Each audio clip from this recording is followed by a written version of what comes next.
បាទគេក្រុមនេះនិយាយសុខពុកម៉ែបងប្អូននេះថ្ងៃនេះ Channel ទូព្រៀនជនបទសូមមកធ្វើបទបង្ហាញអំពីតំណែងភ្ញៀវបាទដែលគាត់កំងបាទអីវ៉ានេះគឺកំង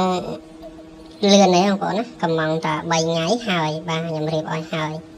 បាទដោយសារតាដៃគូខ្ញុំគេមានសំណុំម៉ាស៊ីននេះបាទដល់អញ្ចឹងខ្ញុំឲ្យគេផ្ញើមករយៈពេល2ថ្ងៃមកដល់យើងខ្ញុំរៀបឲ្យ1ថ្ងៃហើយបងប្អូនណា1ថ្ងៃហើយបាទអញ្ចឹងឯបាននេះគឺជាប្រភេទសំណុំ Top A បងប្អូន Top A Plus បាទ1ហ្នឹងហើយបងប្អូនណាបាទហើយកណ្ដុងប្រភេទកណ្ដុងស្ពាន់4តកន្លះសម្រាប់ BSA TMD បាទមេគុណ4ដក14គុណ44បាទហើយប្រើជាមួយគ្រាប់ផ្សិតទម្ងន់21 gram Monster បាទមានស្នប់បាទស្នប់ប្រភេទស្នប់ខ្ញុំកំងបងប្អូនណាកំងខ្ញុំកំងយកជើងមេអំបៅក៏ធំបាទសពធូបងប្អូនហើយអានេះគឺគ្រឿងត្រូវរបស់អីវ៉ាន់របស់យើងខ្ញុំដាក់ទៅឲ្យគាត់មានរិញមាន10តេសបាទហ្នឹងហើយជើងกระดาษជើងម៉ែតនេះกระดาษជើងម៉ែតនេះបងប្អូននេះกระดาษនេះអានេះกระดาษជូតឡែនបាទกระดาษជូតឡែនសម្រាប់ហើយជើងត្រជើងត្រនេះក៏ទិញក្រៅថែមទេបងប្អូនណាបាទក៏ទិញក្រៅថែមទេបាទអញ្ចឹងអីវ៉ាន់មួយឈុតយើងមានប៉ុណ្ណឹងបាទហើយខ្ញុំព្រីស្រោម10ជូនគាត់បាទហើយវ៉ានេះគឺរៀបជាមួយ regulator cricket 10.45បងប្អូន10.45ប្រភេទគូតមូលរៀប4តកន្លះសមបងប្អូនណាសមរូបរាងវាមិនវែងពេកមិនខ្លីពេកបងប្អូនណាមិនវែងពេកមិនខ្លីពេកសមរូបរាងមែនតើបងប្អូនណាសមរូបរាងបាទសមណាបាទហើយគោលដៅចូលស្អាតបងប្អូនណាគោល50ម៉ែត្រចូលប៉ុនកូនដៃបាទ50ម៉ែត្របាទប៉ុនកូនដៃទេបងប្អូនហើយខ្ញុំនឹងធ្វើខ្ញុំដាក់វីដេអូនឹងចង់វីដេអូឲ្យបងប្អូនមើលខ្ញុំធ្វើតេស្ត50ម៉ែត្រចូលស្អាតប៉ុនកូនដៃបងប្អូនណាបាទហើយអីវ៉ាន់នេះ regulator cricket ខ្ញុំរៀបដូរគ្រឿងហើយបាទអញ្ចឹងបញ្ជាក់ហេតុអីបានខ្ញុំចូលចិត្តរៀប regulator cricket នេះបងប្អូនណាបាទអញ្ចឹងបញ្ជាក់ប្រាប់បងប្អូនណា regulator cricket នេះគឺ regulator cricket Zin បងប្អូនណាមិនរបស់ fake ទេបាទអញ្ចឹងរបស់ស៊ីនេះខ្ញុំទិញពីក្រុមហ៊ុន Huma មកផ្ទាល់ហើយមានបងប្អូនគាត់សួរថាបងមិនយកអាកាក់12ឬ16អីមកបាទអញ្ចឹងខ្ញុំក៏បានឆាតទៅសួរខាងក្រុមហ៊ុន Huma ហ្នឹងបាទថាតើពួក cricket ហ្នឹងមានកាក់12ឬ16អត់ដល់ពេលអញ្ចឹងគេប្រាប់មកវិញថាអីវ៉ាន់របស់គេនៅពេលដែលគេផលិតបងប្អូនណានៅពេលដែលគេផលិតគេធ្វើតេស្តមកគឺប្រភេទកាក់8នេះគឺជាប្រភេទកាក់ដែលល្អបំផុតបាទតាមការនិយាយរបស់គេអ៊ីមែលប្រាប់យើងវិញបងប្អូនណាបាទដោយសារតែការដកបទពិសោធន៍របស់គេធ្វើការពិសោធន៍ទៅតាមកាក់12 16ហ្នឹងគឺវារត់អត់សូវល្អដោយអា8នេះទេបាទអាហ្នឹងខ្ញុំនិយាយបញ្ជាក់ប្រាប់បងប្អូនថាសម្រាប់ក្រុមហ៊ុន cricket គឺគេបកស្រាយមកខ្ញុំវិញគឺអញ្ចឹងបាទបងប្អូនណាបាទហ្នឹងហើយសម្រាប់បងប្អូនដែលគាត់ចង់ប្រើ16 13អាហ្នឹងជាចិត្តរបស់គាត់ណាបាទហ្នឹងហើយអានេះខ្ញុំនិយាយរបស់ខ្ញុំទេបាទអត់មាននិយាយប៉ះពាល់ដល់បងប្អូនណាទេបាទហ្នឹងហើយអញ្ចឹងខ្ញុំសួរគេទៅគេថាកាក់12ឬកាក់16ហ្នឹងខាងក្រុមហ៊ុនគេអត់ផលិតទេដោយសារតែសម្ពាធខ្យល់ហ្នឹងវាអត់សូវស្រួលដូចប្រភេទកាក់8នេះអញ្ចឹងប្រភេទកាក់8នេះគេផលិតកាក់តាកាក់8នេះមួយទេបាទខ្ញុំសួរខាងក្រុមហ៊ុន Huma ផ្ទាល់តែម្ដងយើងអ៊ីមែលទៅគេតែម្ដងបងប្អូនណាទៅបងប្អូនអាចចូល website របស់ក្រុមហ៊ុន Huma បងប្អូនអាចឆាតសួរខាងក្រុមហ៊ុនគេបានបាទនេះគឺខាងក្រុមហ៊ុនគេបញ្ជាក់មកខ្ញុំអញ្ចឹងបាទអញ្ចឹងគេថាប្រភេទកាក់8នេះគឺជាប្រភេទ regulator ដែលល្អនៅក្នុងក្រុមហ៊ុនរបស់គេហើយគេអត់ផលិតកាក់លើសនឹងទៀតទេព្រោះឯតាមសម្ពាធខ្យល់ចេញចូលគឺវាចូលស្រួលវាចេញក៏ស្រួលបងប្អូនណាបាទវាចេញចូលស្រួលវាចេញចូលបានលឿនអញ្ចឹងទៅបាទអញ្ចឹងប្រភេទកាក់12កាក់16អីហ្នឹងអានេះគេអត់ផលិតទេខ្ញុំបានឆែកសួរគេណាព្រោះថាមានអតិថិជនច្រើនគាត់សួរថាបងមាន regulator ប្រភេទកាក់12ឬកាក់16កាក់18កាក់24អីអត់អញ្ចឹងណាបងប្អូនណាបាទអញ្ចឹងពាក់ព័ន្ធមួយត្រង់ចំណុចនេះមុននឹងខ្ញុំយកអីវ៉ាន់មកលក់បងប្អូនខ្ញុំត្រូវសិក្សាច្បាស់លាស់ដែរថាតើ ប្រភេទអីវ៉ាន់ណាដែលយើងលេងទៅល្អប្រភេទអីវ៉ាន់ណាដែលយើងលេងទៅអត់ល្អអញ្ចឹងមុនខ្ញុំយកមកលក់ខ្ញុំបានសួរខាងក្រុមហ៊ុនគេហើយគេថាប្រភេទកាក់8នេះគឺល្អបំផុតហើយបាទនៅក្នុងក្រុមហ៊ុនរបស់ Huma ក្រុមហ៊ុន Cricket ហ្នឹងបាទអញ្ចឹង Huma ហ្នឹងគាត់មិនផលិតតែ regulator cricket នេះមួយបងប្អូនណាមាន Superwell មានម៉ាកខុសៗគ្នាផ្សេងទៀតមានប្រភេទ Dom Trim ក៏មានបាទហើយប្រភេទកាក់ប្រភេទ regulator របស់ Indonesia ក៏គាត់ផលិតដែរបាទក៏គាត់ផលិតដែរបាទរបស់ Indonesia ក៏គាត់ផលិតដែរហើយខ្ញុំអត់ដឹងថារបស់ Indonesia កាក់ម៉ានអីម៉ានខ្ញុំអត់ដឹងដែរប៉ុន្តែប្រភេទ cricket បាទប្រភេទ cricket នេះគឺកាក់8ខ្ញុំសួរគាត់ថាកាក់8គឺល្អជាងគេបាទហ្នឹងហើយកាក់ផ្សេងពីហ្នឹងគឺគាត់អត់ផលិតទេដោយសារថាពេលគាត់ផលិតគាត់ធ្វើតេស្តទៅគឺសម្ពាធខ្យល់វាល្អដូចប្រភេទកាក់8នេះបាទអញ្ចឹងអានេះគឺការបកស្រាយរបស់ខាងក្រុមហ៊ុនរបស់ Cricket បាទអញ្ចឹងមុនខ្ញុំចង់យកប្រភេទកាក់ច្រើនយកមកលក់ខ្ញុំសិក្សាសិនបងប្អូនបើសិនជាខ្ញុំសួរខាងក្រុមហ៊ុនសួរខាងអីទៅគេអត់ណែនាំមកយើងលេងទេអាហ្នឹងខ្ញុំអត់ទិញមកទេបាទហើយកន្លងមកក៏ខ្ញុំអត់ដែលរៀបកាក់12 16ឬ18ឬ24នេះដែរបងប្អូនណាដោយសារថាកន្លងទៅខ្ញុំរៀបតែ Cricket នឹងមួយទេបាទខ្ញុំភាគច្រើនបំផុតគឺខ្ញុំរៀប Cricket នឹងច្រើនជាងគេបាទហើយឃើញថាគាត់តែយើងដូរគ្រឿងក្នុងវាទៅវាលេងស្រួលអញ្ចឹងខ្ញុំក៏បន្តរៀបឲ្យភ្ញៀវឲ្យរៀបលេងក៏វាស្រួលជួសជុលក៏វាស្រួលវាដែលងាយមានបញ្ហាអីអញ្ចឹងក៏ខ្ញុំបន្តរៀប Cricket នឹងរហូតទៅតែដោយសារមួយរយៈចុងក្រោយនេះមានបងប្អូនច្រើនគាត់សួរថាបងឯងមិនយកអាកាក់12មកឬកាក់16មកបាទអញ្ចឹងហើយ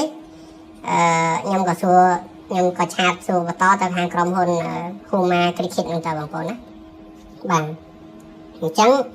ឥឡូវយើងបានចម្លើយពីខាងក្រុមហ៊ុនហើយគាត់ថាប្រភេទកាក់8នេះគឺជា regulator ដែលល្អចលងខ្យល់ចេញចូលបានលឿនបាទហើយថែអញ្ចឹងបាទអញ្ចឹងគាត់មានតែប៉ុណ្្នឹងទេគាត់សម្រាប់កាក់12 16គឺគាត់អត់មានទេបាទតាមពិតទៅបើសិនជាមានហើយគាត់ថាល្អក៏ខ្ញុំទិញគាត់ដែរបងប្អូនណាបាទប៉ុន្តែគាត់ណែនាំឲ្យយើងឲ្យគាត់ថាគាត់អត់មានទេគាត់អត់មានលក់ទេហើយអញ្ចេះបងប្អូនណាពាក់ព័ន្ធមួយរបស់ស៊ីនណាបងប្អូនរោងចក្រគេធំអញ្ចឹងគេផលិតគេអីហ្នឹងគេមុនគេផលិតគឺគេសិតទៅធ្វើតេស្តបាទមិនមែនគ្រាន់ណាផលិតដោយការគិតឲ្យអត់ធ្វើតេស្តធ្វើអីទេបងប្អូនណាបាទអញ្ចឹងសម្រាប់ខ្ញុំហ្មងគឺខ្ញុំទុកចិត្តលើរបស់ក្រុមហ៊ុនជាងបាទអញ្ចឹងប្រភេទក្រៅពីហ្នឹងអាហ្នឹងខ្ញុំអត់ហ៊ានថារបស់គេអន់ទេបាទតែបើសម្រាប់ខ្ញុំប្រភេទ regulator cricket របស់ក្រុមហ៊ុននេះគឺល្អសម្រាប់ខ្ញុំបាទសូម្បីតែខ្ញុំលេងរាល់ថ្ងៃខ្លួនឯងដែលរបស់ដែលខ្ញុំលេងដាក់ក្នុង YouTube ហ្នឹងក៏ខ្ញុំប្រើ cricket ហ្នឹងដែរបាទគាត់ដាក់ដូរតែគ្រឿងក្នុងចោលមួយហើយបាទអញ្ចឹងជាទូទៅអានេះនៅពេលដែលយើងទុកខ្យល់ចោលយូរវាសម្ពាធវាអាចឡើងបងប្អូនណាវាឡើងតិចតួច